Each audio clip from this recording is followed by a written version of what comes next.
Christine Marie, and tonight we're going to be talking just about some things that have been on my mind recently and some things that are going on that are coming up on the knowing front, and then also a few things on the craft and calling side. I just came back from Amazon headquarters here in Virginia, and it was an incredible, if anyone has ever been to any of the Amazon headquarters. I'm actually unsure of how many they have. I know that they've got their headquarters in California and then their headquarters here in Virginia. The actual address had Amazon HQ2 on it. So I don't know if this was their second headquarters that was created, and then they've got others around the world. I'm not sure, but it was an incredible building. Their brand clearly, the quality of their brand is clearly reflective in the way that they actually care for their employees. I think that that's something that more and more top tier brands are doing these days, is just really cultivating the space for their employees. That frankly, especially after COVID, it's like, what's the incentive to come in and work anymore? And more companies have been investing in the space in which their employees exist to really cultivate the culture there. And it was so evident being there at Amazon. And it wasn't just for their employees. They have a lot of other companies coming in and hosting events there. And so DC Startup Week is being hosted there. And I was on the panel yesterday and moderated a fireside chat today. It was an amazing conversation with Matt Boudère-Shapiro. He's the CMO of the fastest growing company in the US. And we had such a good conversation. He also was the founder. His business was acquired by this company, and then he's also an investor too. So he's worn all the hats, and it was a riveting conversation and so fun to be in the moderator chair, but then also being in the panel chair yesterday. It's fun. It's fun being able to guide the conversation. I think that that's something maybe I taken for granted. When you're on the other side and you're the one being interviewed, you can only control the conversation so much. I've thought about this actually a lot being in the podcast guest chair. So much of the conversations that I remember, even, there's been so many podcasts I've been on, and the ones that really stand out to me are the ones where the hosts are so good and they ask such good questions because they pull it out of you. And then the guest is excited, the host is excited because they know it's going somewhere exciting. And there's just this, David Hawkins talks about leveling up of energetic levels, which is effectively assigning a numerical value to an emotion. And I feel my emotions elevate in terms of frequency as I'm having conversations with people, and we're so connected, and there's such good passion kind of being exchanged and such good frequency. Honestly, I love when people actually kind of describe what they mean when they say frequency. And I just love the way David Hawkins puts it. It's effectively the numerical value associated with higher levels of emotions and the energy associated with that. And I like to use the example, if you see, David who's slunched down and has his shoulders small, and he's actually feeling really a lot of shame for himself and in himself, that physically manifests in the way that he holds his body, his posture, the way that he speaks to you, his tonality, versus Sandra over there, who is doing something that she loves. She's so excited about her life. She's full of passion, and she's at a higher frequency, even one of courage, which is higher than shame. You can tell when people are living in that higher frequency state because their physical output literally manifests in the way that they're showing up to the world. And so when we're having these conversations and we are the guest versus the host really controls so much of that. And I've still had good conversations with folks who don't have a high frequency level and a higher energetic state. There's still a lot that the guest can do to guide the conversation and make sure that it's still a positive one that's encouraging and impactful. But man, when the host is on point, when the host is when I say on point, when the host is really alive and you feel their energy and you can feed off of that, and they're asking questions because they're really listening, man, it's so dynamic and it's so fun. So today's conversation was really fun because I got to play the host and make it my conversation. When I was asked to do this rather at the last minute, and I got a call at 5 a.m. from a dear friend of mine. She's hosting this whole week and putting it on, and she and the co-founder, man, it's just so impressive what they've built. There had to have been close to 1,000 people at Amazon headquarters today, and they had so many workshops happening, so many panels, so many keynotes, and there are people in every room and so many early stage companies. And one of the things that, just to that point of, well, actually, I'm going to go down that road. It was really cool seeing how what started with such a small community 10 years ago, this is their 10th anniversary. Now today it's just reaching so many people. And as I'm standing in the back, as I'm sitting on stage, it's really just been, I guess, even just convicting for me in a way. Like, I actually feel a conviction as I'm thinking about what it is that they built. They were willing to start with small beginnings. And I think so many of us, it's so easy to want to get to the big flashy thing. I'm looking at people with the videos that they're putting out from Sora, and they're walking the red carpet and lights are flashing all around them, and they're standing on stage with all the lights surrounding them. And we all want that to an extent. We want to have the impact that would allow for us to be on center stage, or maybe, you want just the attention. But there's something about the name and lights, and there's something about having a monument in your honor, and there's something about making so much impact in the world that you deserve the big center stage and the thunderous round of applause. But starting out so small, and y'all, that's where I am. I'm working my way. I have a vision for knowing that it will be as we know Oprah, it will be knowing. That's my hope. And that's like my vision, kind of in a nutshell, is that knowing will be its own entity, likened to Oprah. Not, honestly, not Christine Marie. It's knowing. Like, I want knowing to be something that really changes the way people experience life, the way that they show up for their families, the way that they operate in business, that it's coming from a place where all of their intelligences are online. I was describing someone today, they're like, well, what's the knowing show? And I was like, well, we talk about, activating the intellectual intelligence, the emotional intelligence, and the third intelligence, artificial intelligence. And once they kind of were leaning in then and interested, it's like, and there's the physical intelligence. Bessel van der Kolk wrote this book. The gentleman and the psychotherapist who actually coined PTSD, he wrote the book, Body Keeps a Score. And it's all about how our body stores trauma. Our body stores intelligence. So we've got a physical intelligence and we've got a spiritual intelligence. There is divine revelation that so many of us have experienced when in a kind of a spiritual environment that is hard to put into words and hard to really describe.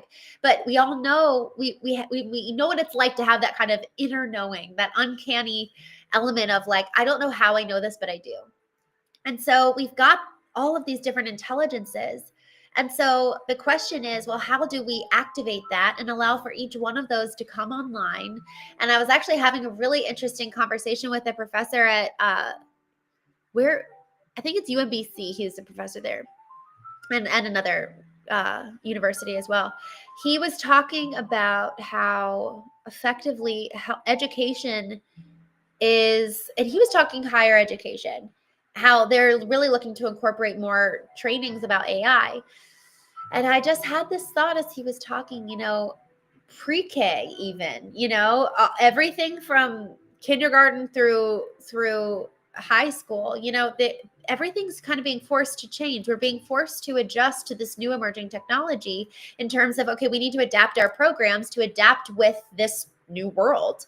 And what's so exciting is that if we can do it right and well, we could adapt. Since we're already going to be adapting the public school systems, what if we were to adapt the actual educational materials and the programmings in the schools to allow for the understanding of these other intelligences? How does the body actually work? How does finances actually work? Becoming financially intelligent. How do our emotions work? We graduate school, we enter the workforce, and so much of it is predicated on relationships. We start dating in high school, and no one teaches us how to engage in relationships. Ideally, you have parents who do that, but gosh, if they don't know, we're learning through trial and error. And how much trial and error do you have to have in order to finally stumble into a healthy one? And we're just in this really interesting time where someone said the other day, emotional intelligence is a luxury. And yeah, intellectual intelligence is a luxury too. There was a time where people couldn't go to school because they had to work in the fields, and they had to work at, the education system today was so predominantly set forth by Rockefeller family to train industry laborers. And that was the intent of early primary education. And so now today, now that we're not all working in the industrial revolutional times, and we're not working with machines, our education program needs to change. And just like how back then to go to school was a luxury, yes, it is. There is an element where to cultivate these other intelligences is a luxury, and what a blessing that is. And now even more than ever before, especially with these bots coming in. And y'all, this is a real aspect of what we're experiencing in the world, that there are going to be a lot of jobs that are going to be called into question because robotics are going to be able to do it better than us, because it's replacing the IQ and even in some ways the EQ. I was just chatting with a friend tonight who's using ChatGPT as a therapist, and I've done the same thing. I've got a bot who's worked with me on a couple of things. And granted, I will say it's dangerous because it is so biased towards us. Even someone close to me, he and I had a conversation. We recorded it. We put, and honestly, I was kind of like, let's see what happens. We both put the recording into our respective GPTs, and we're like, can you give an objective, unbiased position?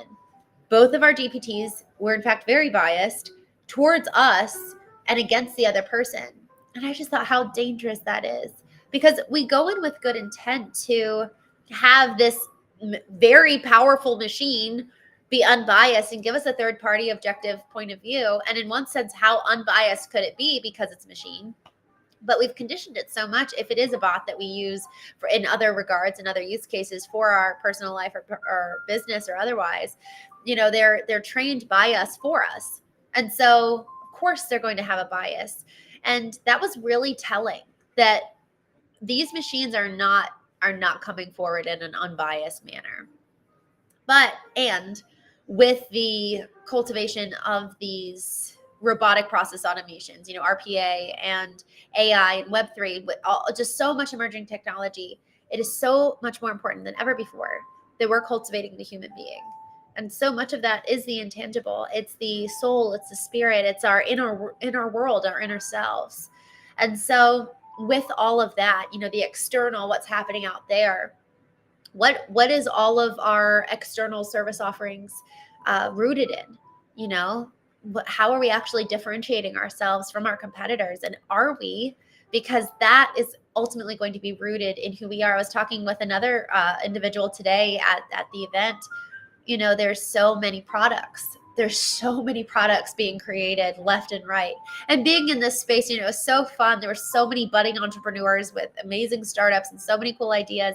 And you can create with Lovable, you can create an app just with the snap of your fingers if you know how. It's really, really powerful and so potent what's possible.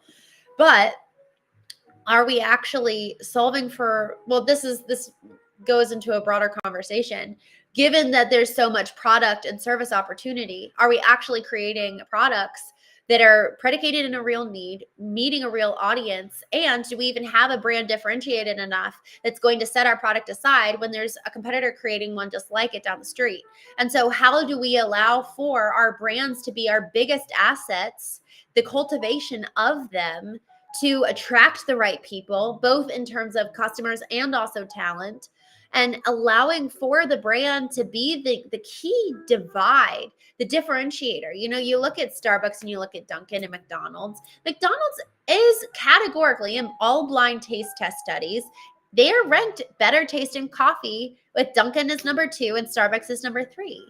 But Starbucks has established such a strong brand surrounding the experience of the coffee that people are buying for an experience. They're buying for a status and holding, I have my little water glass here, but holding a Starbucks cup versus holding a Dunkin' cup lends to a very different perception of the individual. And I mean, even, gosh, where were we? Oh, last week on the cruise. It was so amazing.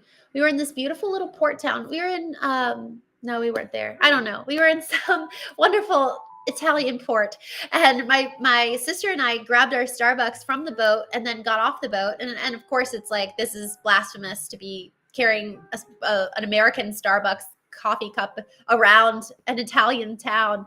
I cannot tell you how many people stopped me and asked where I bought Starbucks. And I was like, I bought this on the boat. Don't look at me. Like, go get an Italian espresso. But there's something about that with the recognition of it and the experience that people know that they're going to have when they have this cup in their hand. And honestly, the notable element there. Greg, I just saw your comment on Facebook. I love Dunkin'. My sister is like a diehard Dunkin' fan, and she refuses to drink Starbucks. And it's so funny, because once we have that emotional tie to whatever the brand is, man, now you've got the lover and the hater. And that's what a strong brand does, is that they demarcate.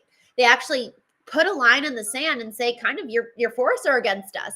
And that requires such an element of, we were talking earlier about how there's the emotional frequencies and leveling up of the emotional frequencies. Courage is higher than guilt and shame. And it's actually courageous of these brands to draw a line in the sand and say, this is who we are. This is the experience you're going to have. You're going to like it or hate it. And we don't care which one.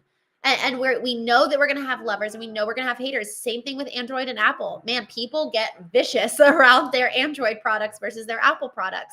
Even the way that Apple has organized the product even of itself, how you can't share your contact card if it's not an Apple user. Everyone who's not an Apple user shows up green, and it immediately kind of isolates everyone who's not an Apple user. So they've built in community in the strength of their brand by way of these elements that obviously demarcate other people who are not with us. Therefore, you're not of us. And so this otherness kind of sets the brand apart and really allows for the lure of the experience. People will camp out overnight for the release of the new Apple product, because they know that it's just such an experience of the camp out in and of itself. I saw this picture of, I believe it was near or around Times Square, of people just camping out overnight with tents up, and people are so excited. Chick-fil-A does this too with the new Chick-fil-A opening. People will camp out overnight. And Greg, you just said winning brands lead a rebellion. It is so true. And y'all, we see this. I mean, in one sense, brands have stronger power in a lot of regards. We're seeing this more and more than some politicians. Talk about some, and I won't even say the artists, but there's certain musical artists that if they were to run for any kind of office or any kind of big political space, I would be so curious to see what happens, because they have so many lovers, and they're avid. They're like vicious people on behalf of these brands that they love.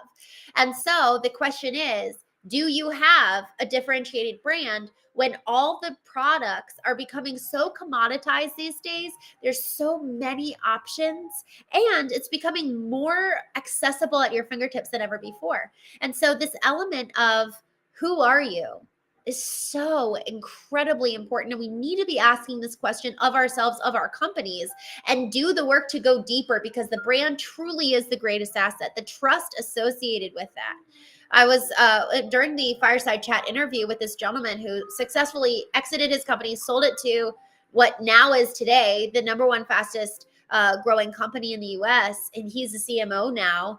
He said that trust was one of the most important aspects, and that effectively his brand was buying the trust that he had solidified with his clients. And so if there was one aspect, and I asked him, I was like, well, how are you measuring trust? Like, what's the KPI that you guys are looking for? And he said, LTV, customer lifetime value. And for those who didn't know, in the audience, I just broke it down very simply. It's effectively at the end of the purchase. What happens then? Does the customer repeat? Does the customer become a member? Does the customer subscribe? Like, how long is the actual lifetime of the customer beyond just that one-time click or that one-time checkout?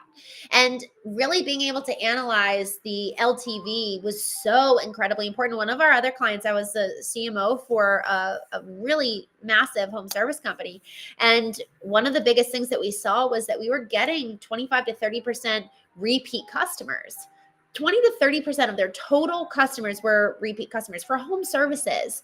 Like, that's amazing. And what was so interesting was that it wasn't just, as I was helping them kind of think about LTV, I said, okay, well, what are additional products? Now that they trust us to do this one thing, what are additional products that we can add to expand the opportunities? Kind of thinking of it as a funnel. Okay, this customer came in and took action in this one regard. Okay, what are the other tendrils? What are the other multiple different, think of it as a tree trunk. So the tree trunk itself is ultimately the initial first purchase. But then all the roots of the tree, all the tendrils thereafter are opportunities and pathways for the customer to reconvert, to re-engage, to stay connected, to stay engaged. And so, yes, it could be a product, it could be a membership, it could be some semblance of a subscription. But the more that we're thinking about our current customers are the bloodline and lifeline of our company. And how do we turn them into our greatest assets and turn them into our greatest marketers? Because it is way cheaper to turn our existing customer base into marketers rather than paying for a new lead every time.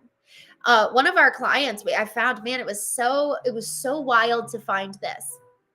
We were getting them a lot of leads, and I just was paying attention to the customer journey. Okay, so top of the funnel, lead comes in, they schedule an appointment, they become, they schedule the job, they become a customer, and then we complete the job.